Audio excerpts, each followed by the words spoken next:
Good morning, and welcome to Barbara's Bulletin. As we begin this new week, the world is watching with great interest the unfolding developments in Venezuela and their potential implications for global politics. The recent military operation in Venezuela has sparked a flurry of reactions from lawmakers and international leaders alike. The Trump administration's willingness to act unilaterally against other countries has raised questions about the shifting world order and whether we're witnessing a move away from diplomacy towards more aggressive measures. To put this into perspective, let's take a step back and look at the historical context. The concept of sovereignty and the role of international law have long been cornerstones of global relations.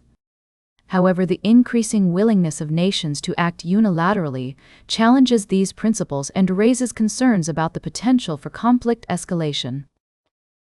As we consider these complex issues, it's essential to strike a balance between understanding the motivations behind such actions and critically evaluating their implications.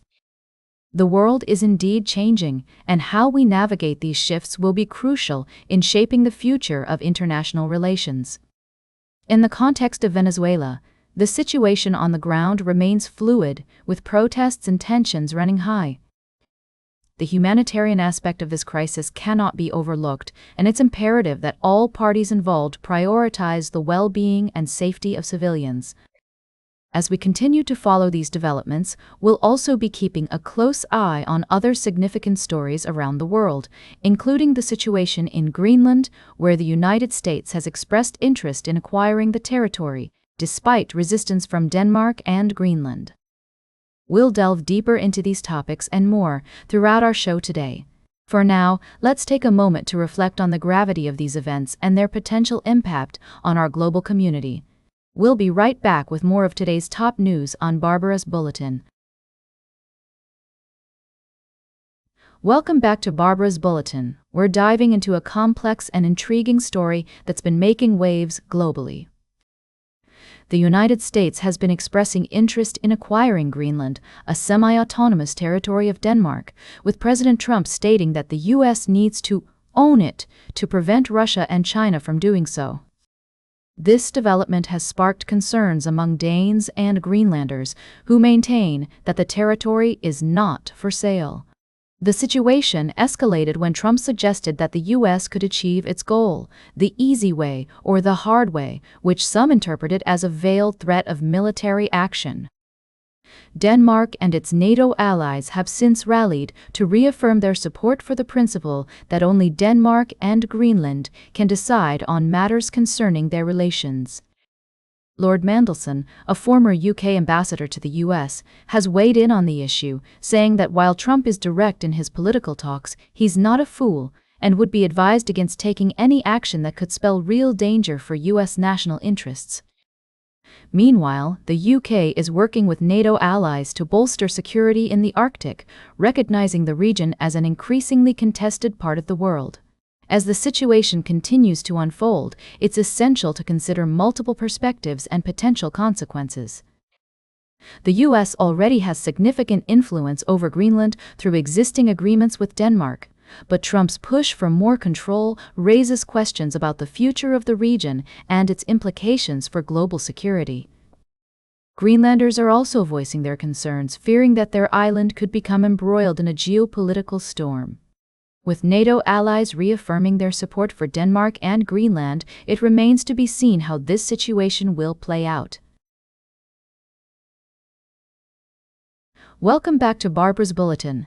As we wrap up today's show, let's take a look at a developing story from the Middle East. The Syrian government has reportedly taken control of the city of Aleppo after days of deadly clashes with Kurdish fighters.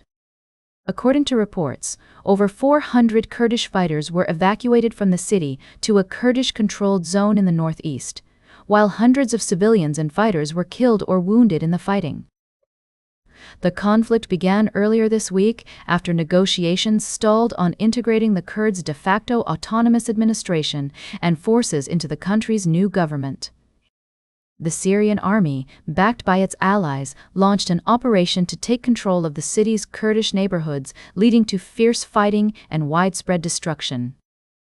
The international community has called for a return to dialogue between the Syrian government and the Kurds, with U.S. envoy Tom Barrack meeting with Syrian President Ahmed al-Sharaa to urge a peaceful resolution. The United Nations has also expressed concern over the humanitarian situation in Aleppo, where thousands of civilians have been displaced by the fighting. As the situation continues to unfold, it's clear that the conflict in Syria is far from over. The Kurdish-led Syrian Democratic Forces, which control large swaths of the country's oil-rich north and northeast, are determined to maintain their autonomy, while the Syrian government seeks to assert its authority over the entire country. The implications of this conflict are far-reaching, with potential consequences for regional stability and global security. As we continue to monitor the situation, it's essential to remember the human cost of the conflict, with thousands of innocent civilians caught in the crossfire. That's all for today's Barbara's Bulletin. Remember to like, share, and subscribe, and until next time, stay engaged.